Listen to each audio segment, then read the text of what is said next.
And baby, make like you a river. Keep it flowing, baby. Keep it flowing, baby. Keep it flowing. Woo! All right, so I'm already telling y'all now, tonight's show is going to be with the bullshit because I had to go down to Suit Supply and get another suit for that dinner situation that I'm hosting with Claudia and K. Michelle. And Greg down there at Suit Supply and Sam, Greg and Sam down at Suit Supply Lennox, they was feeding me all of the champagne. They was feeding me all the champagne. And because of that, without shame, I am tipsy all down to these people job. Good morning. Good morning. I'm in here late, child, trying to figure stuff out all down to the last minute. Okay, got her in there. Okay, got our guests queued up in the thing. We finna sit down. Hold on, y'all. Because I'm so tipsy, I don't know if I'm coming or going. Let me arrange my documents for tonight. Now, if you is extra sensitive to the shit that be coming out my mouth, then tonight might be one of the nights. You want to make just like a river, keep it flowing, baby. Don't stop my loving, keep it flowing, baby. I didn't wear my waist trainer today, so I decided that I wasn't going to debut the weight loss balm because y'all bitches tried it yesterday, honey. I just tried to give y'all a little soft sale, soft grand opening, and y'all hoes talking about, well, it must don't be working yet because your stomach still big. Bitch, I was just starting it with y'all, okay? I can't present nothing to y'all without y'all being disrespectful and nasty. And I want to say one thing before we get it started. Okay? Don't you ever get it twisted. I don't need as much as y'all. Okay? Let me move this microphone out the way. Baby, on your worst day, don't you ever, let me cover my titties like Janet Jackson. On your worst day, don't you ever. Okay, I don't need as much as y'all, baby. All I got to do is walk around the block for 2 weeks and I'm good. Okay, don't you ever. Okay, I bet you that sorry ass nigga you laying up with can't lift his shirt up like that, bitch. Okay, okay, y'all always want to talk bad about me and mess up my self-esteem. Y'all always want to try to tear up my damn self-esteem. God made me rich. K-Tanya, do me a favor and mute your microphone because I can hear you laughing over there, baby. I don't need as much as y'all. Anyway, we gonna have a good time tonight. We finna get it all started and we finna have it all going on as best I can, considering the fact that I'm under the influence just a little bit. I don't know what type of cheap ass white wine they gave us down there to the Suit Supply, but that shit got me on it. First things first, y'all. In the political corner, these dog-on Epstein files, guys. So the Senate has now miraculously, unanimously passed a bill ordering the DOJ to release all Jeffrey Epstein files. It now heads up to Trump. Oh my God. This is the whole reason they shut the government down. The Epstein files. They were trying to keep that lady from getting sworn in. The Epstein files. Now, all of a sudden, child, they ain't got no problem with the Epstein files.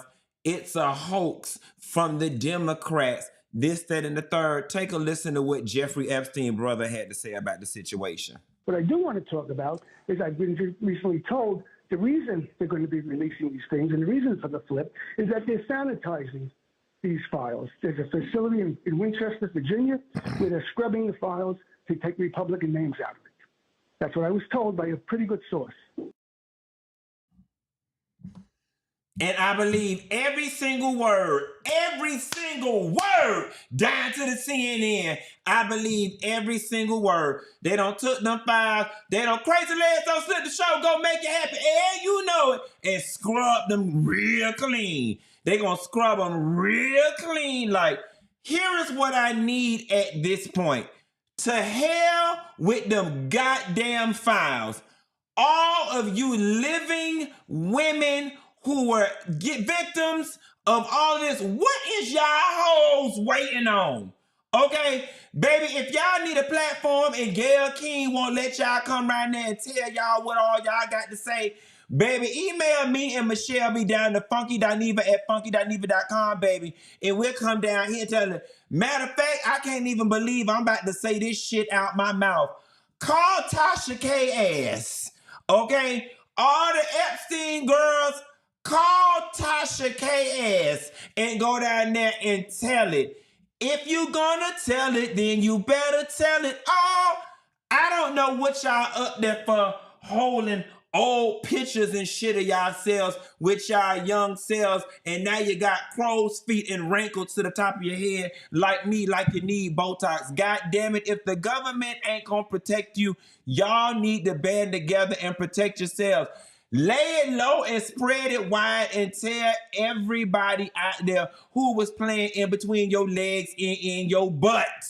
We need to know. The whole nation is riding on this, and y'all sitting up somewhere damn being quiet, okay? Tell it.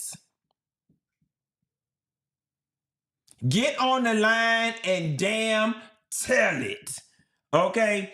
Moving right along, guys.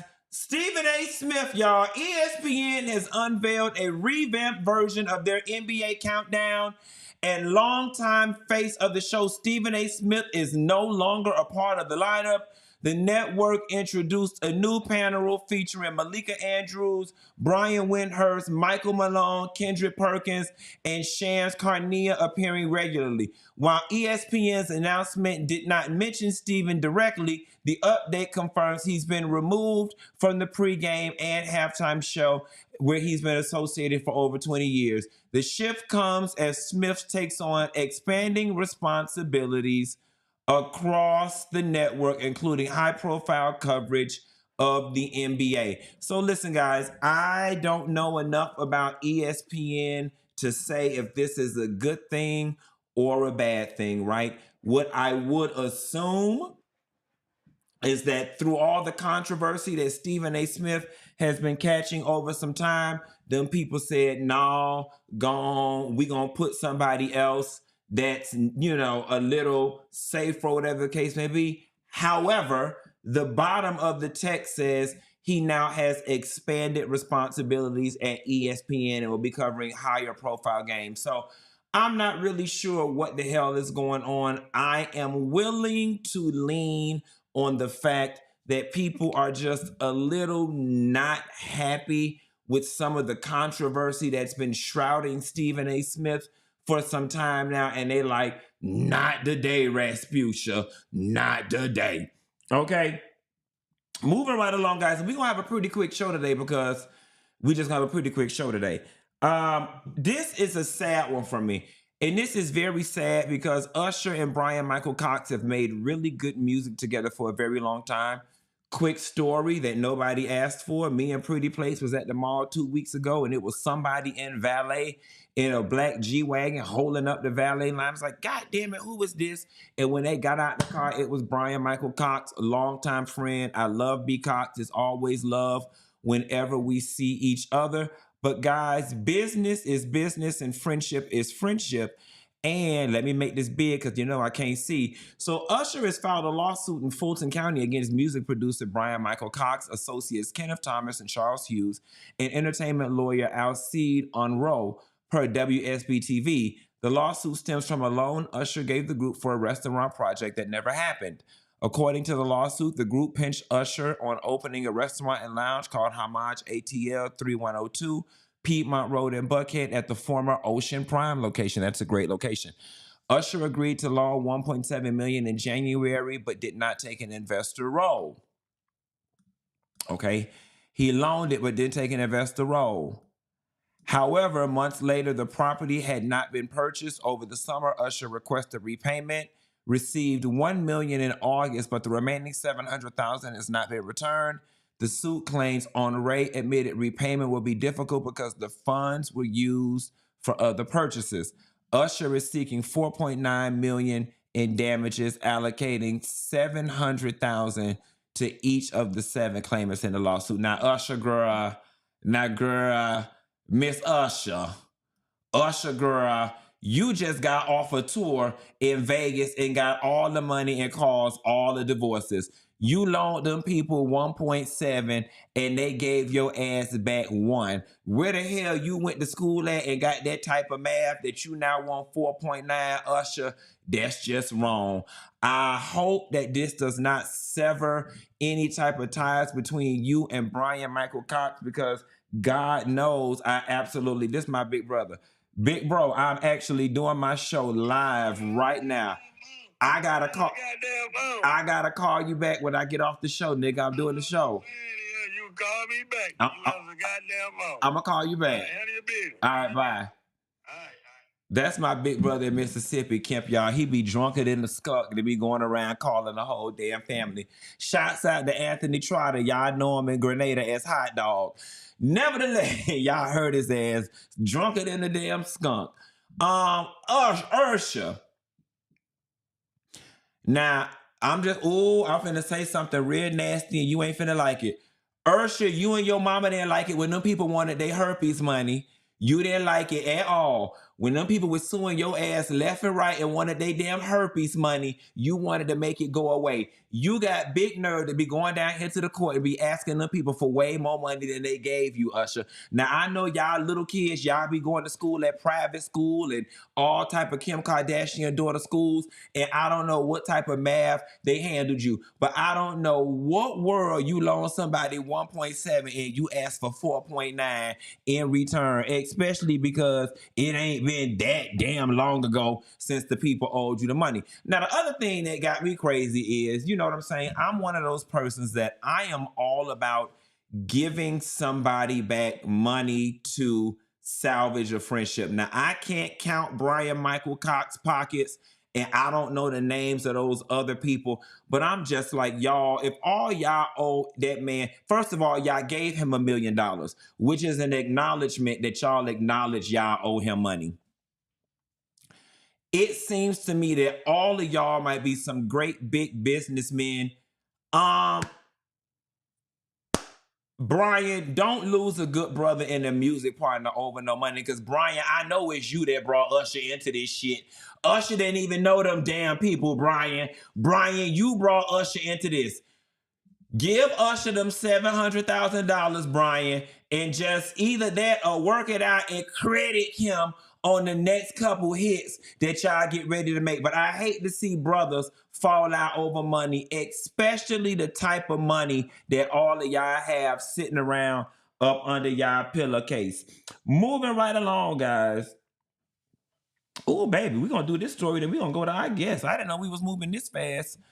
Southwesrt Airlines, they are ending wheelchair first boarding after years, excuse me, after years of abuse. Some flights reportedly had 100 plus wheelchair requests just to board early. Southwest, if y'all would assign people seats and stop running y'all airline like it's a jamboree or a gymnasium, you wouldn't have this problem. Because one thing that crooks are going to do, they going to crook, okay? I don't get on no airline that don't assign me no seat. I don't get on. And so them people said, we going to adjust. Lord, so now y'all said y'all finna make these handicapped people ass get on last. They gonna have to get in where they fit in and make it enough. How about we do this? Because we have already shown, and it's already been proven, that bargain airlines just create more issues for the airport and the general public than it's worth. Okay. How about y'all just compete with all the other airlines, do away with all of it? See, somebody said, I hate Southwest. I couldn't tell you nothing about it, baby, because I ain't never even been down that terminal, baby. I don't, baby. Let me tell you something. I couldn't even tell you what Southwest smell like, yet alone tell you what it smell like. Excuse me. Tell me what that thing smell like. Won't get, I don't know nothing about Southwest because I ain't never been down that corridor before because I am rich like this and not like this. But y'all around here getting on Southwest want to cheat. Like, broke people kill me. Because here is my thing. You have to take everything that comes along with being broke. You can't want to get a cheap ticket and then want to ride to the front. That's fancy people stuff. If you want to ride to the front and be all fab like this and wave like Miss America like this, then girl, you got to pay Miss America prices. Y'all hoes want to go down and get on Southwest for $40 and then tell them hoes you just got a BBL so you could get on the plane first and not have to sit in the bike. It's low down. God don't like it. It's too ugly. Now let me tell you something. Decent people fly Delta. Decent, D for Delta, for decent. The decent girls fly Delta. We fly Delta. We fly American. We fly United. Okay, the girls say JetBlue decent. I ain't never been around now. I couldn't tell you.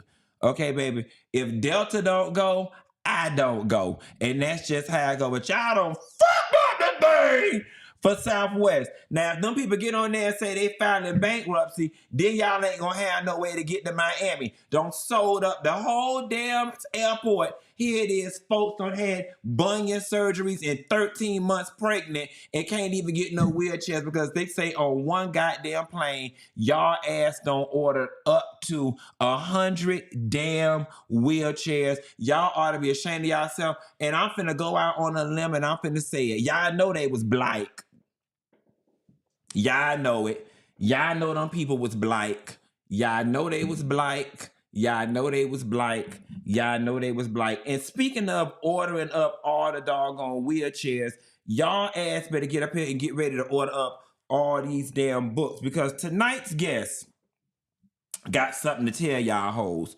Before you bring that man or that woman to Thanksgiving dinner to meet your kids and your granny, you need to evaluate a few things. Do not let the holidays get you so caught up that you are forgetting your common sense. Katanya Bien-Aimee offers lighthearted yet an insightful take on what it really means to nurture a relationship, blending humor, honesty, practical wisdom for couples of any stage with her latest books, Practical Love. And with that being said, I want to welcome Katana to the stage. Katana, girl, what is the tea? Funky. This is Katanya in the house with you this evening. Thank you so Katanya much. is in the building, baby. Katanya, before we get started, please tell these people who you are, what you about, and why the hell you was on our line.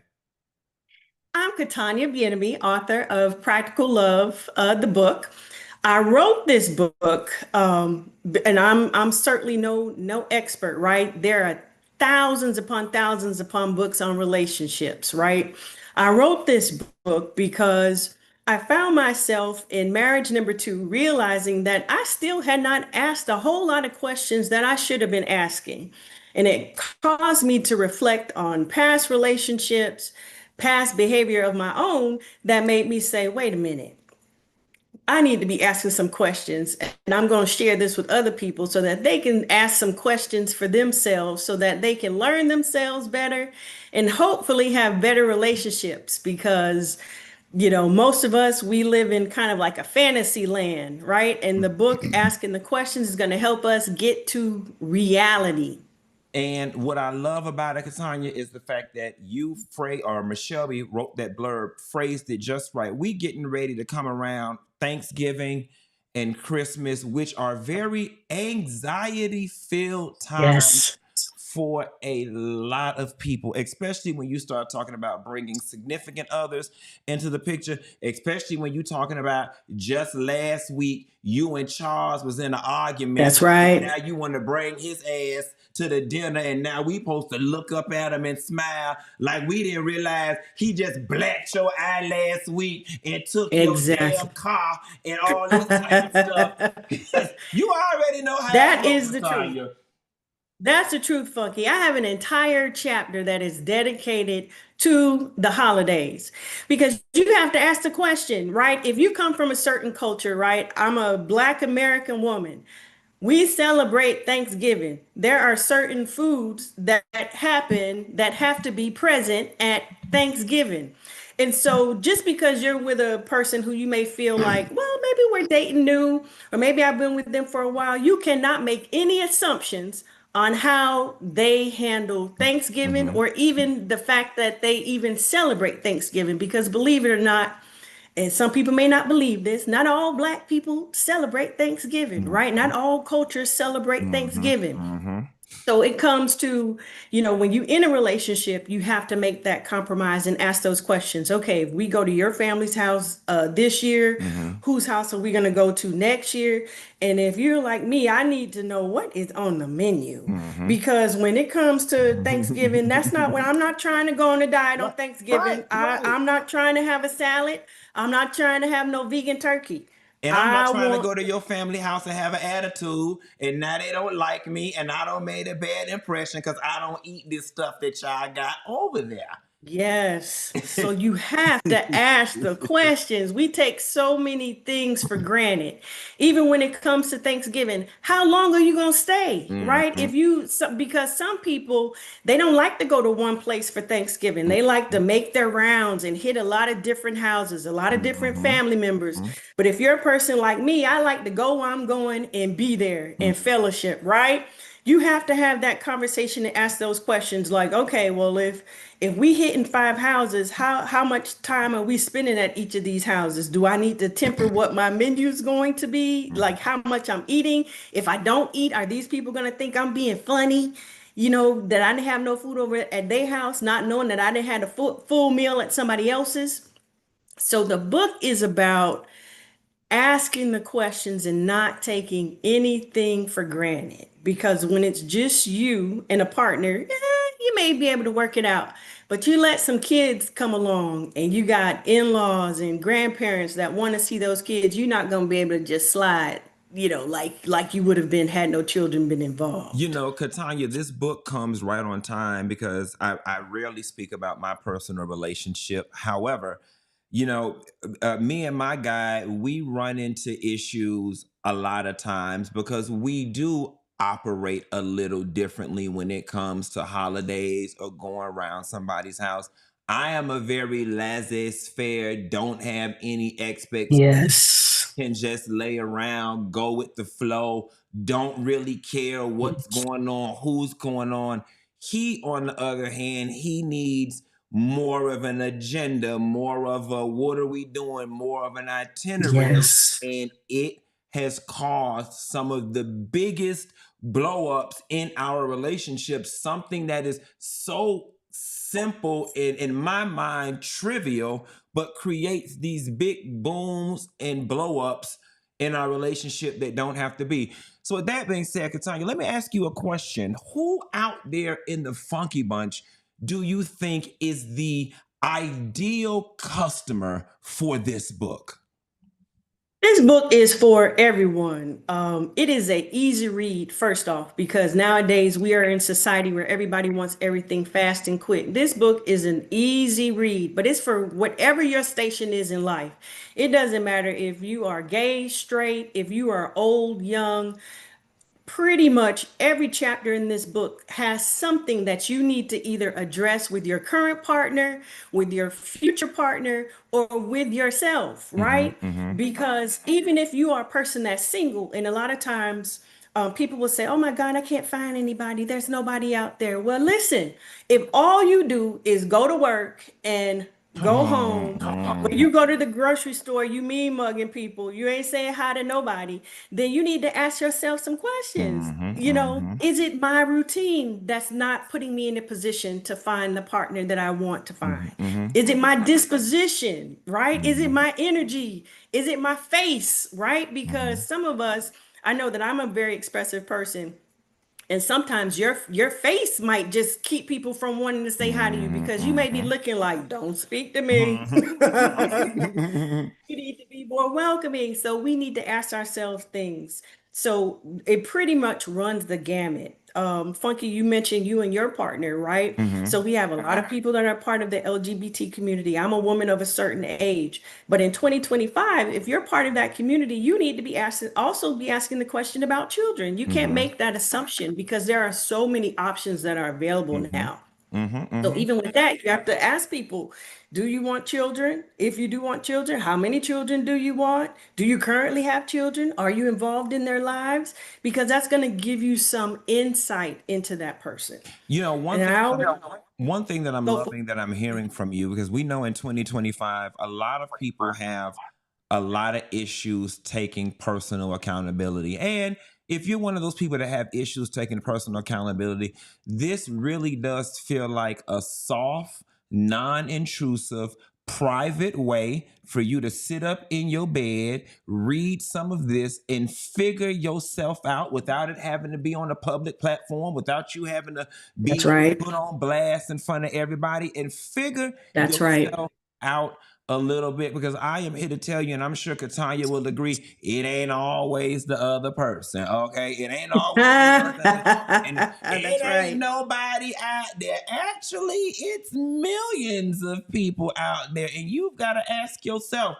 if you got it all going on, you look good, you smell good, you got your degrees, you got your good job, you got your good car, your good house, and you ain't got nobody, baby, the problem more than likely is you. So you damn sure might want to pick up the book Practical Love and get some practical advice on how to work through that. Katanya, what you was finna say?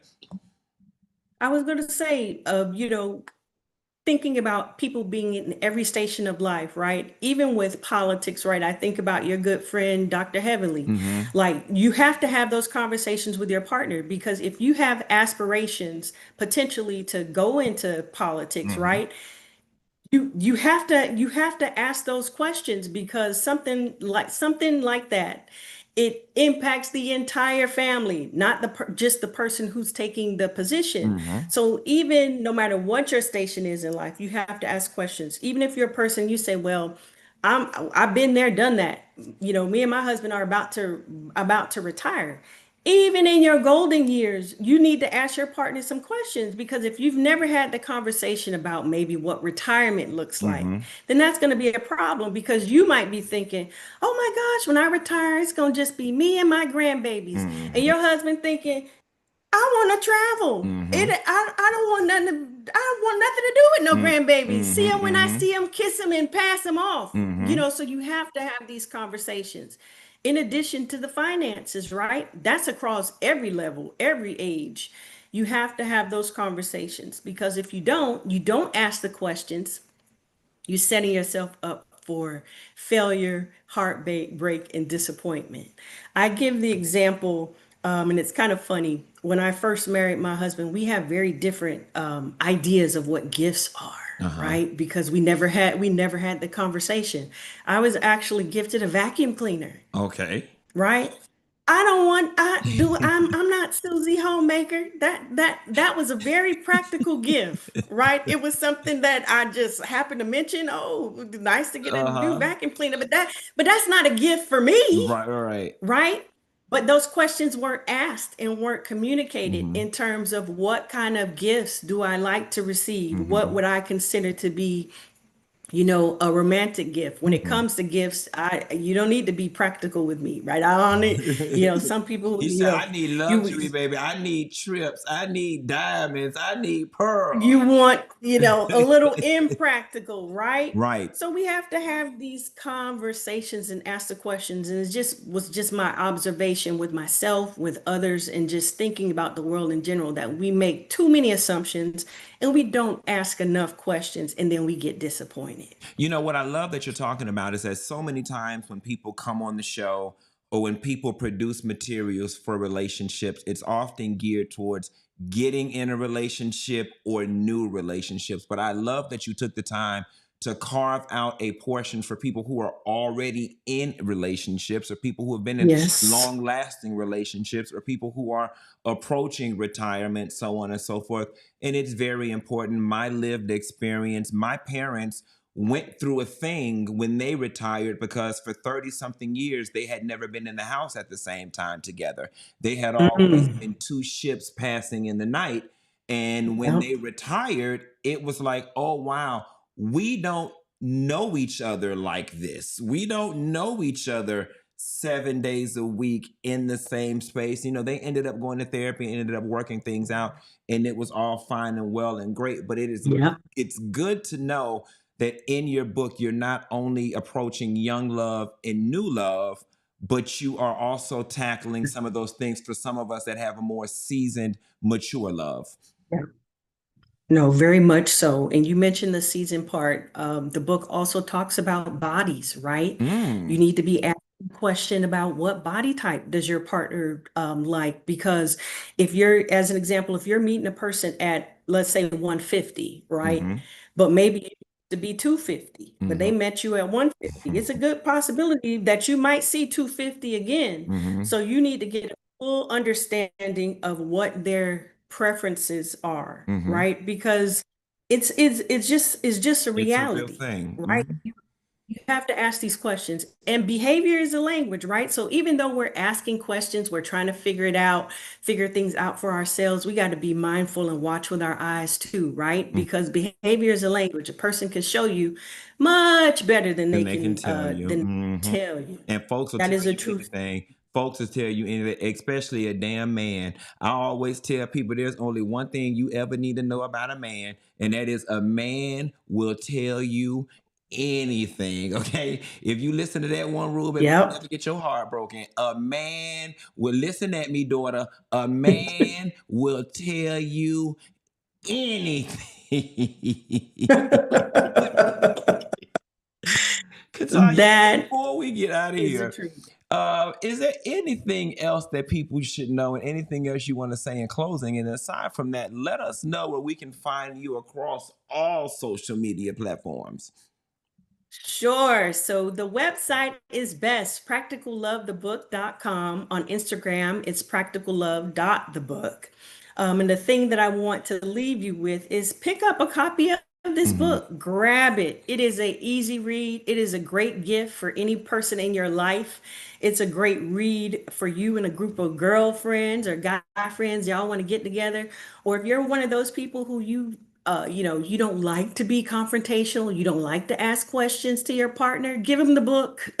And let them read Let it it. be a subliminal hint. Yeah. And then say, let's talk about it. So that's what I want everybody to know. That's where you can find me, practicallovethebook.com, and pick it up today. Katanya, I love you. And I'm going to take it a step further, Katanya, for the rest of this month, because just because you sent me these beautiful stands, that book is going to sit on my shelf to remind people every day to pick up their copy of Practical Love, because you sent me quite a few of these beautiful stands, and I'm going to have them sitting behind me tomorrow moving forward for the rest of the month. Thank My you. gift to yours.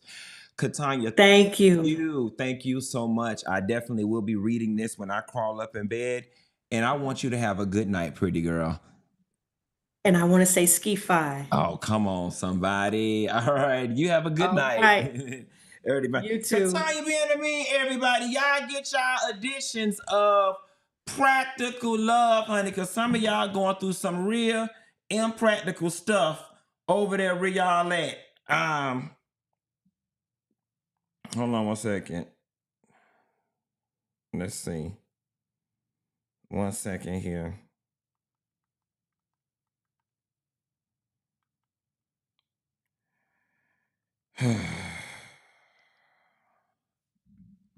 Moving right along.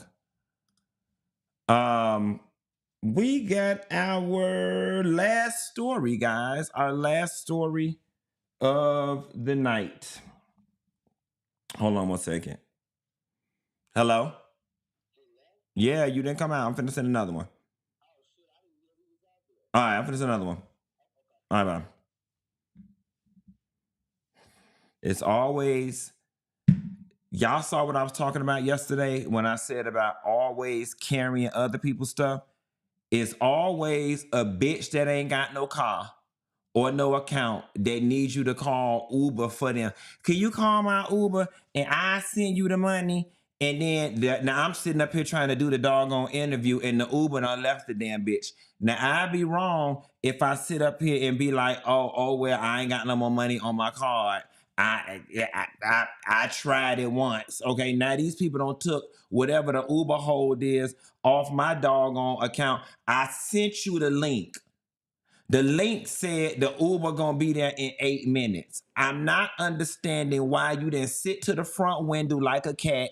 Not only did I send you the link, I sent you the screenshot of what car you was looking for. Why didn't you go stand your ass outside? Okay, now let me send this one to the person. Hold the line. Okay, bam.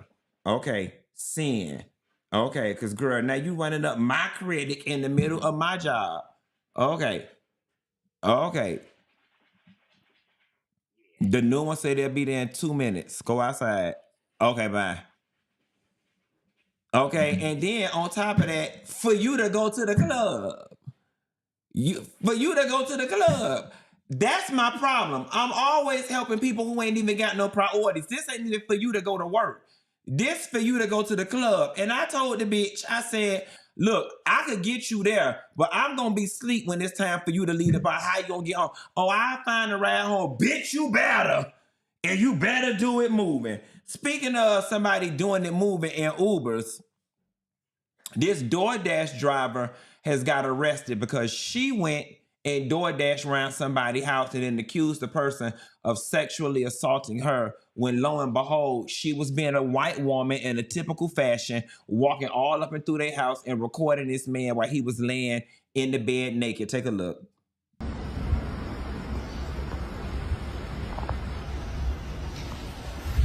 That's fucked up.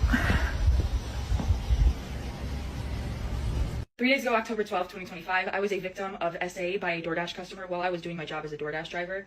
Excuse me if you've already seen this. This is my third time posting this because TikTok keeps silencing me and taking my videos down and giving me strikes. So if I get one more strike, you guys, I'm just letting you know right now my account is going to be banned. So I'm going to try to word this as chill as possible to avoid getting this video striked. So on October 12th, 2025, the DoorDash customer requested that their order be left at their front door. When I arrived at their front door was wide open. Their lights were on, and they were sleeping on the couch within eyesight of the front door with their pants and underwear pulled down to their ankles, and they were indecently exposed to me. I got this on video, and I'm not even going to be posting the video clip anymore because I'm pretty sure that's what's getting me the strikes. But yeah, I reported it to DoorDash, and DoorDash did ban the customer, and then 2 days later, DoorDash banned me, which doesn't seem unrelated. I appealed, and they were supposed to respond to my appeal within 7 to 10 business days. They didn't even provide me a reason for my deactivation. They're supposed to send an email. They didn't. So I contacted support, and they told me to continue with my appeal without knowing a reason why. There's an option to select, don't know why I was deactivated, and then you still have to explain yourself. So I did. And within 12 hours afterward, they had already denied my appeal. So I'm really never getting my DoorDash account back. DoorDash deactivated me. DoorDash punished me for exposing my assaulter, and TikTok is currently punishing me for exposing my story time. And this is the only justice I'm getting, because I also reported this to the police, and the police are doing nothing. So what?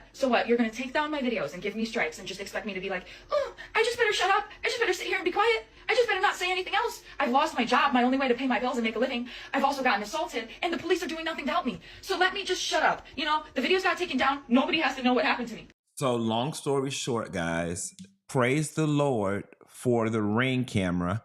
The Ring camera caught her opening his door, walking inside, and filming him while he was asleep.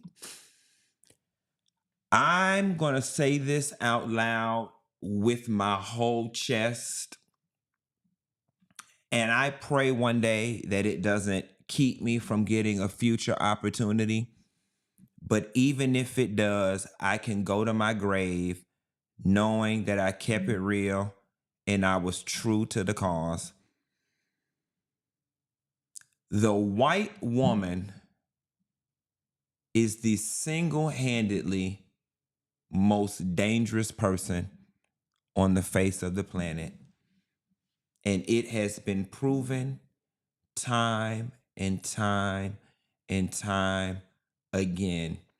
The white woman is single-handedly the most dangerous person you can ever come in contact with.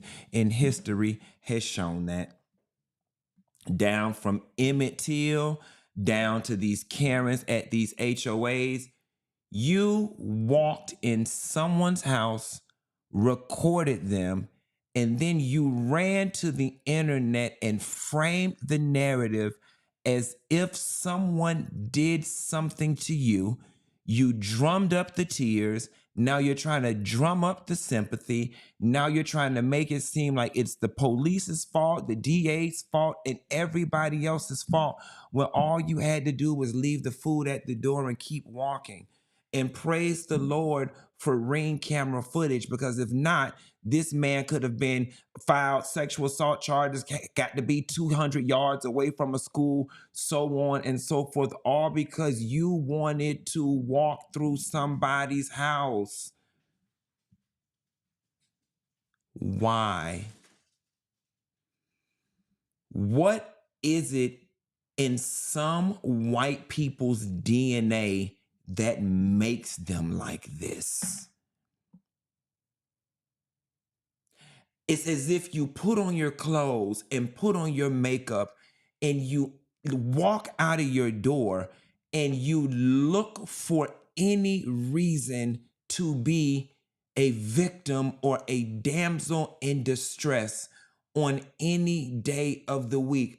Why do you need to be that in order to feel whole as a human being? That's the question that somebody needs to ask. Because you could have single-handedly ruined that man's life, and then you still got the nerve to be on TikTok acting like someone did something wrong to you, and then referring to it as, I was sexually assaulted, I was SA'd. You know, there is something to speak about a group of people who've never experienced true oppression. They just want to be a part of the oppression Olympics by any means necessary. They want something to happen to them so bad. And I don't know if it's guilt for their privilege. So they want to feel like they're one of the homies. I don't know what it is, but white people, if you care, there is an honest conversation that y'all need to have within y'all house about the things y'all do and about how y'all navigate this planet so haphazardly, not giving a single damn about the repercussions of your actions and how they may impact other people for generations.